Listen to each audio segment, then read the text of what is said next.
车桥。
进车桥。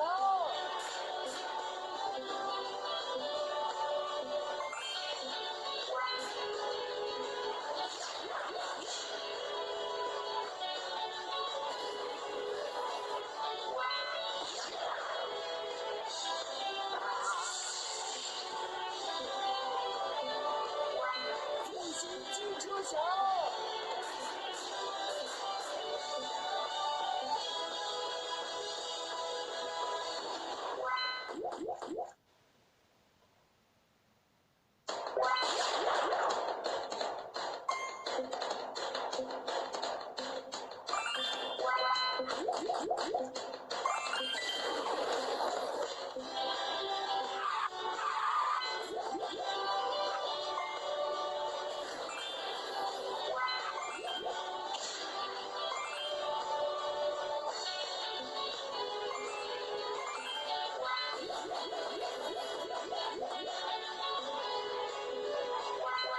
进车桥。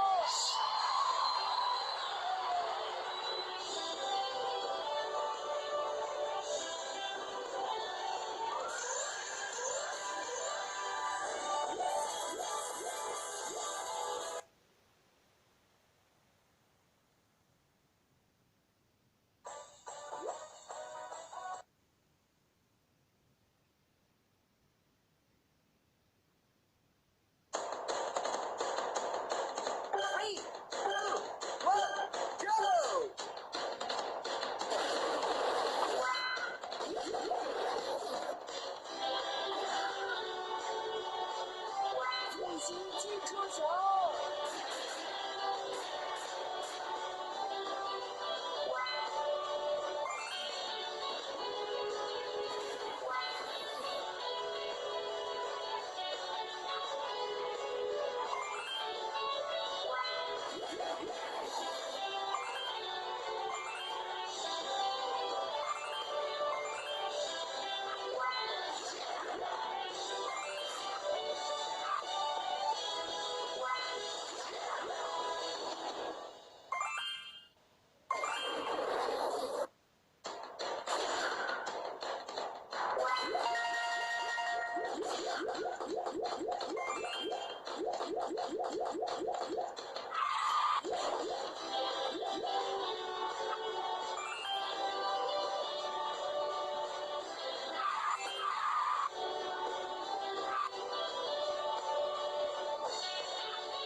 La chaleur ne s'en va pas facilement simplement en utilisant un ventilateur.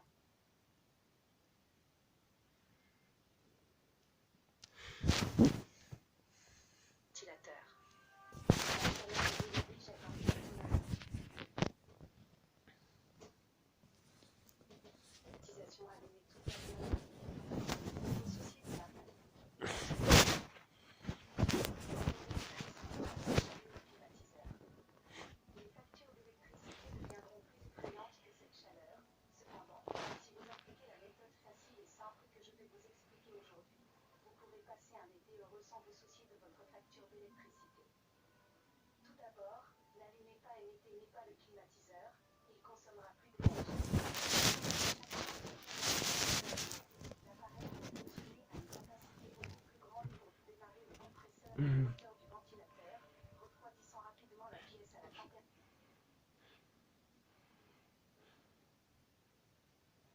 température que vous avez définie. En d'autres termes, le climatiseur devra consommer environ 3 fois plus d'électricité pour allumer et éteindre l'appareil en continu afin de maintenir la température idéale que vous avez définie. D'autre part, cette habitude affecte également les performances du climatiseur et réduit considérablement la durée de vie du produit.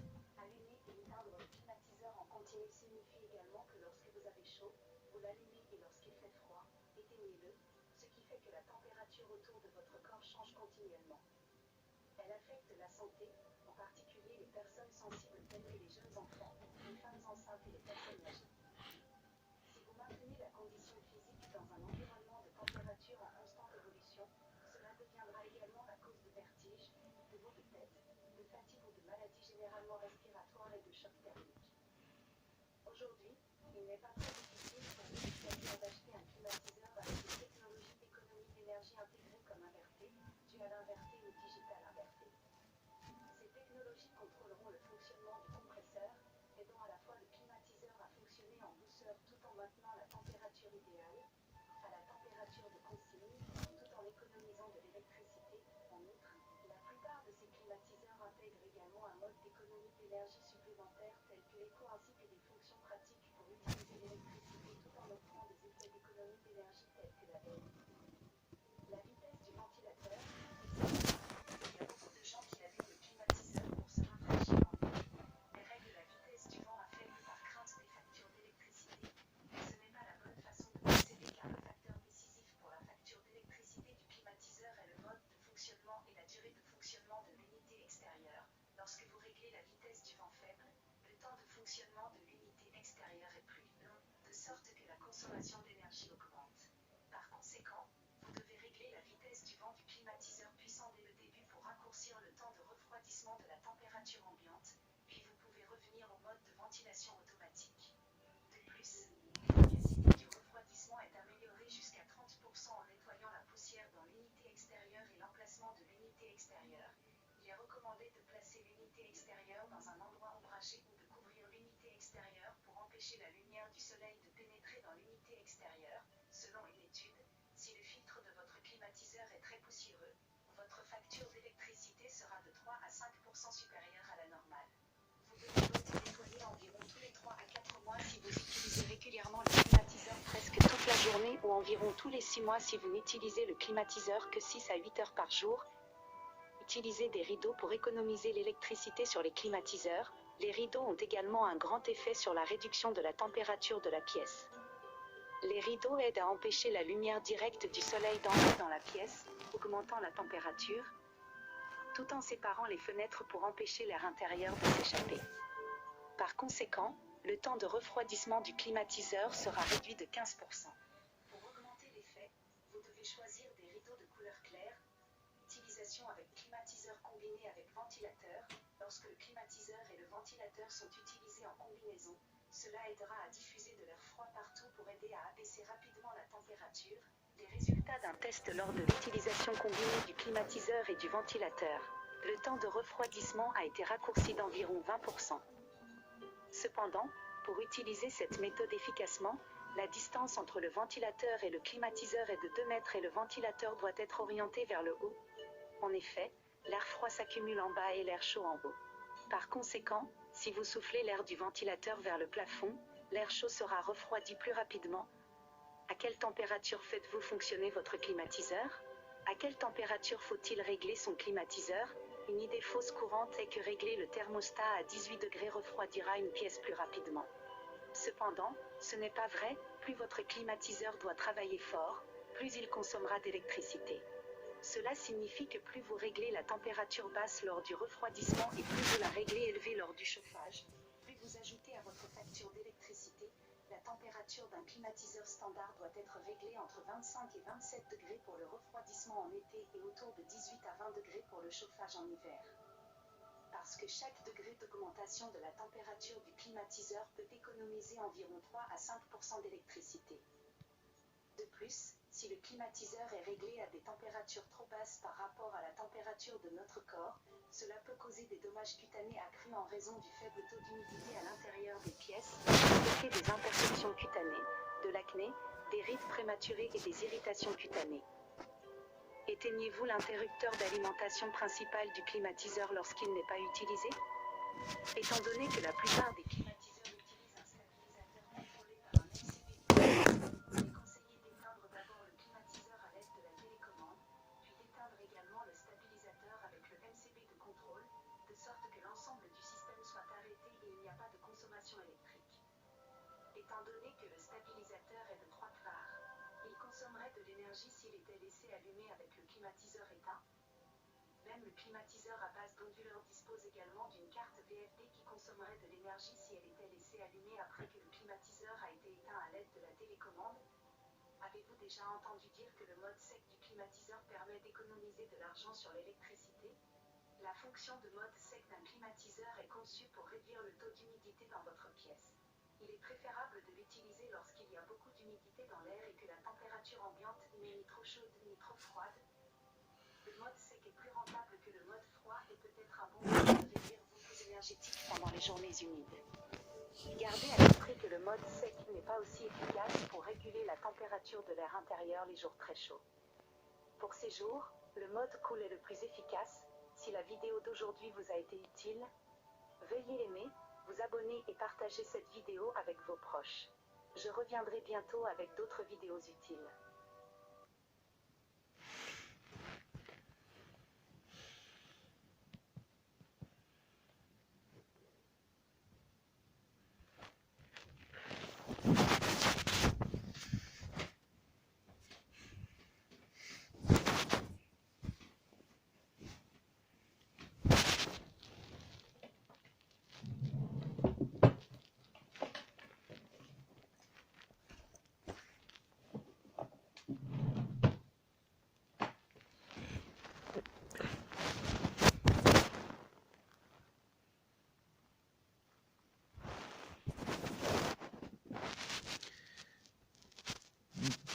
Bon, bye bye.